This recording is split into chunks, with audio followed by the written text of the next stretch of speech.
Hello everyone. I am sorry that it took several days to give an update and continue with posting the situation and what I found out. So actually I saw several of my stalkers on Saturday. I went out to go visit with my daughter. I had not been out in months, and I'll get back to that here in a second, but first I want to talk about a little thing called gang stalking. So this whole time, months, that our family has been utterly terrorized. I could not understand or figure out what was going on. And when you have professionals, police officers, even, psychologists and whatnot, question you, ask if you're taking medication, all these kinds of things, and the louder you scream, the more crazy you sound. That's their goal. So I did some research, and thank God that I've done a lot of research, and thank God I did. Because this can literally happen to anyone now. And it has happened to a lot of people, sadly. And I want mainly to put some light on this subject, because before it was something that your everyday average citizen really didn't deal with and see a lot of. But now with internet, social media, those things, this is very, very, very real, and this is a very real threat. So what is gang stalking, or otherwise known as organized stalking? So organized stalking is a PsyOps, psychological warfare, harassment, and torture campaign where an individual or individuals who are called targeted or target individual, a TI, are covertly surveilled, harassed by criminal network group of stalkers and harassers. This harassment in many cases occurs every day throughout the whole day and infiltrates nearly all aspects of the TI's life. Put this in context, since the targeted individuals is more likely to die an early death, organized stalking can be thought of as a form of lynching. Electronic harassment, electromagnetic torture, psychotronic torture is the use of electromagnetic radiation, such as a microwave, and has auditory effects, radar surveillance techniques that transmit sounds, hacking, just you name it. And it goes on to say what other names that it's called: organized stalking, gang stalking, and then the Department of Justice, community policing, government gang stalking. So here's some of the tactics that are used. Brighting, so using lights. Well, got plenty of those.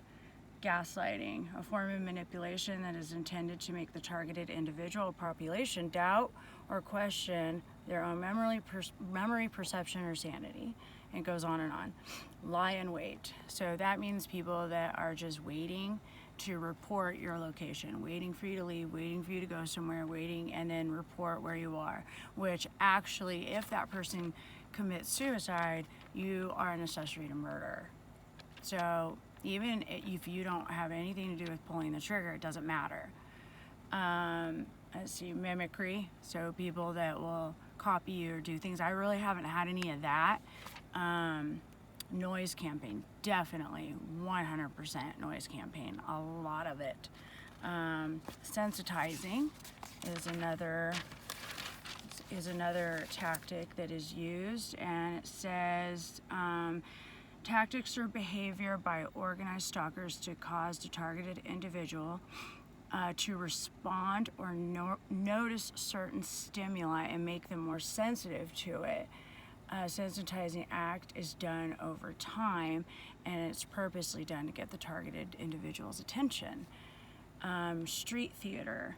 So neighbors and strangers, these skits are performed or intended so that only the targeted individual knows about it, and then the only thing that's filmed is their reaction to the street theater, so being something that's manufactured. And this I know all too well because my ex-husband used to do this during our divorce. That's actually how he got the court to say that I was an alienator, because he would do things that would provoke a response or upset. I did it with the kids all the time too, and during our marriage. I mean, ultimately, that it was a very, very, very common tactic of his. So basically to, manufacture a conflict and then shame you for your response to it. So, traffic mobbing. So we all know that that's definitely happening. A form of mobbing using bikes, pedestrians, and cars to harass targeted individual between one destination and another. Examples include almost being hit or run off the road, or where there's potential for the targeted individual to fear for their lives. This 100%, and it still goes on anytime I go anywhere, and I don't usually go anywhere. Last Saturday being the exception. We'll get back to that. So, potential reasons for organized stalking: to kill the targeted individual by suicide or other means. So, drive the targeted individual insane, to ruin targeted individual's life, reduce quality of life, population control. That's for like when it was just a political or like a military psychological operation sort of deal. Let's see, attempts to control the targeted individual. Well, we know that all too well, don't we now?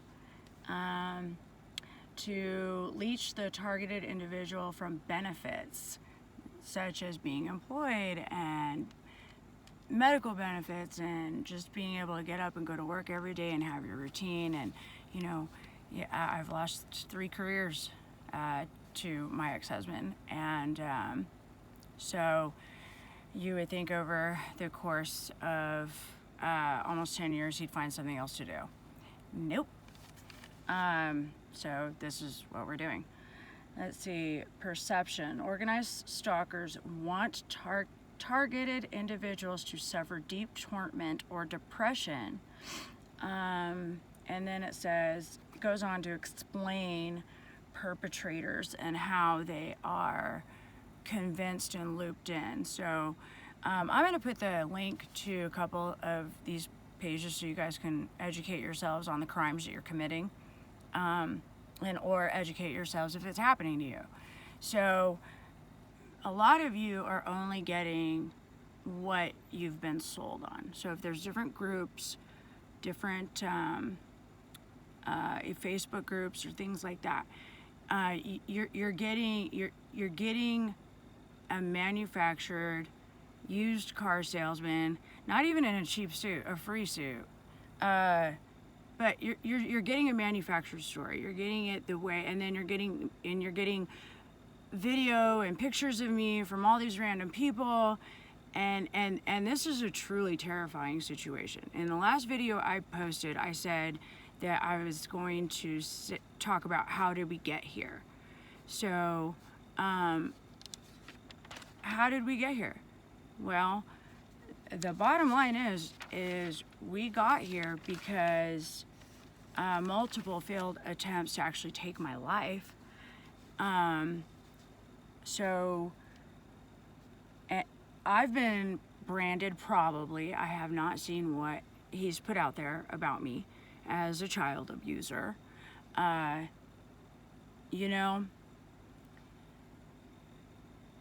It doesn't take a brilliant person to fact check It really doesn't. It just takes a little bit of time. And people by nature are innately lazy. So they're not going to do that. They're going to do what you all have been doing and group up, herd up, mob up, and just click like and go. So one thing that you should know, first of all, is after the change of custody in December of 2021, Mason at the time, since how you guys already know everything about me, had no school for 2 years, no doctor's appointments, only 2 therapy appointments. Grace and Ivan Lambert did not follow any of the court orders and shut me, his brother, sister completely out of his, at the time, life. When I resumed custody, I had to start doctors, therapists, and there was a lot of behavioral and emotional problems. No IEP, 2 years behind in school, an unknown issue that I was not aware of. It took me totally by surprise. And I reached out for help multiple times, which was provided to all of you in the Google Drive links that I made available. See, here's the difference between him and I. I gave you a choice. I said, here's the information. I didn't sell you on anything. I didn't run any smear campaigns. I didn't do any of that. I gave you a choice. I gave you the information. My information was already out there and already public. So you know what? Here it all is. Decide for yourself. You didn't do that. The incident that he is referring to, or that has labeled me a child abuser, is an incident that did unfortunately happen. Mason at the time is a big teenager. And in the day and a half prior to another court hearing of Mr. Lambert trying to gain visitation and custody, Mason said, "There's nothing you can do to help me. You'll just get in trouble." Was very agitated, very angry with me. I'm a mom. And I can't protect my child. This is the processing they have. And said I would rather go to jail or foster care than go back to his house. And attacked me. You may have been shown pictures and told a story. And that's okay. But I left out of that with 3 broken ribs, 2 torn rotator cuffs, and we're not done. That was just that situation. So yes, it did happen.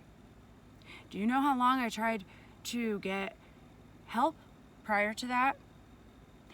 I have emails from KU Med, from Children's Mercy Behavioral Clinic, everything, every place you can imagine. I asked for help. Try to find post-COVID help for special needs children was damn near impossible. 10-month waiting lists, 13-month waiting lists. And all the emails are in the drives for you guys to see. You didn't look. So if you want to call me a monster, a child abuser, or whatever for that, okay, that's okay. But what exactly are you accomplishing by doing this?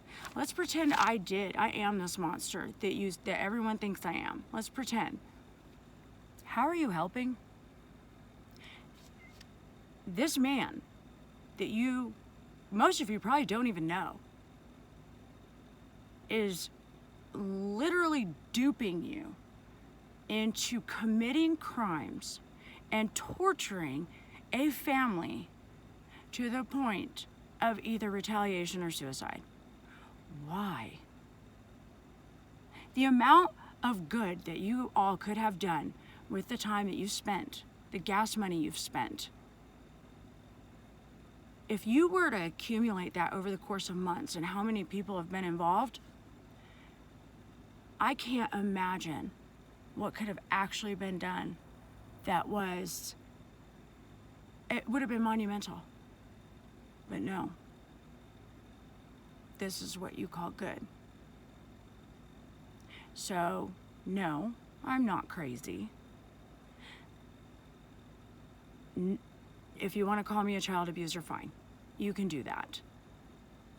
But I'm going to tell you, I love my children with all my heart. And I've been there for Macy, my daughter. I don't care what that bigoted asshole or any one of you say. It is not my job as a parent to tell my children who and what to be. It is my job to help them be the best version of what they are. Period. And the day that Mason told the hospital that her name was Macy, was I shocked? Yeah. But you know what? I don't give a fuck. That's my child. She could be purple. She could have tentacles. I don't give shit. Don't care. So this campaign that you're on, well, I'm gonna tell you something. Last Saturday, the first time I've been out in months, I came out of hiding and went out to a bar and got drunk in front of you, taking pictures, videotaping me. Why would I do that? See you in the next video.